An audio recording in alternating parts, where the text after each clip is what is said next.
Considering the fact that I am noticeably a 16-year-old girl, you may be curious and even a bit skeptical as to why I'm talking about parenting. I, myself, am not a parent, and I am certainly not here to tell any of you how to parent. Rather, I hope you go home with a different perspective, a perspective that comes from a child who is currently in the process of being parented into a young adult. I hope that you realize at the end of the talk that these descriptors are simply characteristics of helicopter parenting, and if you display any of these characteristics, you are not necessarily a helicopter parent, and you are certainly not a bad parent. But with that forewarning aside, let's move on. I have this friend. Her name is Sally. Over the years, I have watched Sally grow into a young adult. She's smart, she's charismatic, she's passionate. But as I have watched Sally grow, I have also watched as her parents have had tight restrictions on her every move. Sally's parents track her location, her battery percentage, they read her text, her diary, they read her search history, and they have even gone so far as to invade every single bit of her privacy. Over the years, I have comforted Sally as she deals with these tight restrictions. In the particular instance, when she told me that her parents read her diary, I questioned, why would they do that? They're just trying to protect me, Sally said, innocently. Obviously, I know Sally's parents, and I know that they love and care about Sally immensely.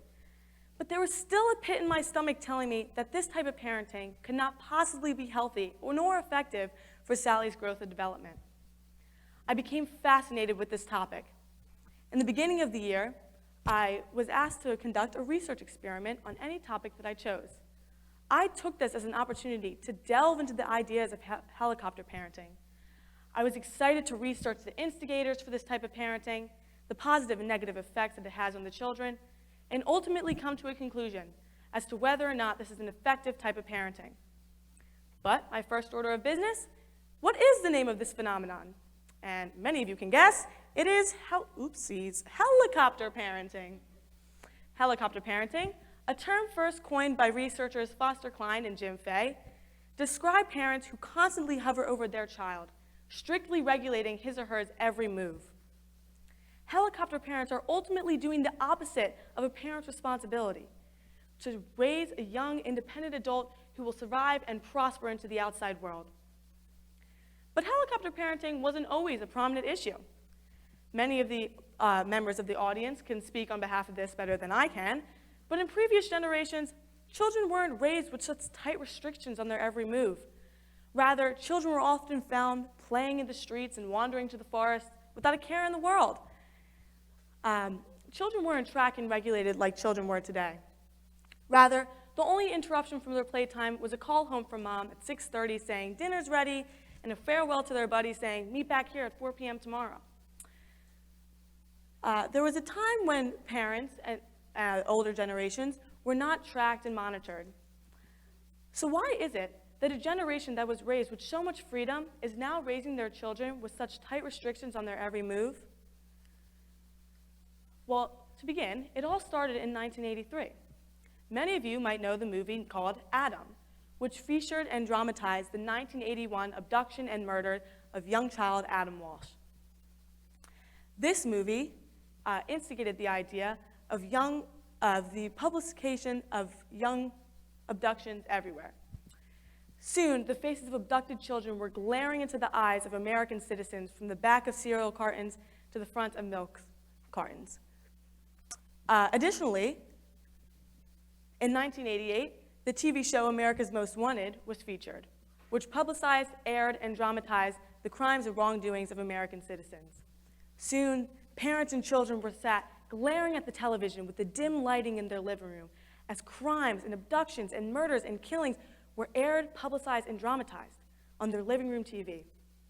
This further developed the perpetual fear in strangers that is now present in many millennials who are now raising their kids with such tight restrictions on their every move out of fear of abduction.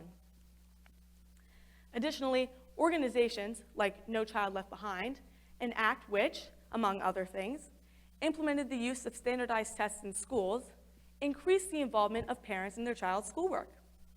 This act led to a generation of stressed, materialistic, and miseducated kids. The goal was no longer to walk out of the school doors having learned something. It was to walk out having beat your peers. As a high school student, this competitive mindset is present in every situation of the classroom. It is obvious that parents have increased their involvement in their child's schoolwork, going so far as to check their child's grades twice an hour, remind him or her to do his homework, even do his homework for him, or go as far as to email a teacher in an outrage when the child gets a bad grade, demanding a retake or insisting that it is the teacher's fault. These instigators, among other things, led to a generation with increased risks of depression and suicide. Children raised with helicopter parents have an increased risk of anxiety and stress, as they have been raised their entire life with their parents cushioning their every fall. Soon, they would not be able to develop the strategies necessary to gain coping skills which will be used in their outside world. Additionally, children raised by helicopter parents are told that they are to be the center of attention at all times. Child psychologist Dr. Amanda Gummer puts this idea in a simple perspective through a scenario. So imagine a child. Let's name him Jimmy. So Jimmy is, he's running around the classroom having a dandy time. There's people, there's chairs, and oops, Jimmy trips and falls over a chair. Now, let's say Jimmy was raised by helicopter parents. He might blame everyone else for his fall. Instead of accepting his defeat and saying to himself, maybe I should not have been running around a classroom with chairs and people, he might blame everyone else for not having moved the chair. This goes to show the mindset that is developed in many children who have been reared by helicopter parents. Since their parents have cushioned their every fall and helped them dealt with every single dilemma in their lives, they have not developed the ideas that not everything revolves around them. Their entire childhood revolved around their needs, so they expect this luxury from others beyond the household. This can lead to resentment among the child and his or her peers. Lastly, children reared by helicopter parents have an increased challenge in the workforce. When you are raised your entire life with your parents cushioning your falls, it is only expected that you would not have to deal with the problems of failure and loss that many children raised without helicopter parents must deal with as growing up. Entering the workforce without these preparations will put you at an extreme disadvantage. This can even go as far as to decrease the quality of one's work. When your parent is reminding you to do your homework every night, helping you study, checking your grades twice an hour, reminding you that you have a test next week, and emailing your teacher when you get a bad grade and insisting a retake, the responsibility is taken off of you and put onto your parent. And therefore, you're not gaining the sense of independence and responsibility that is necessary to prosper in the workforce.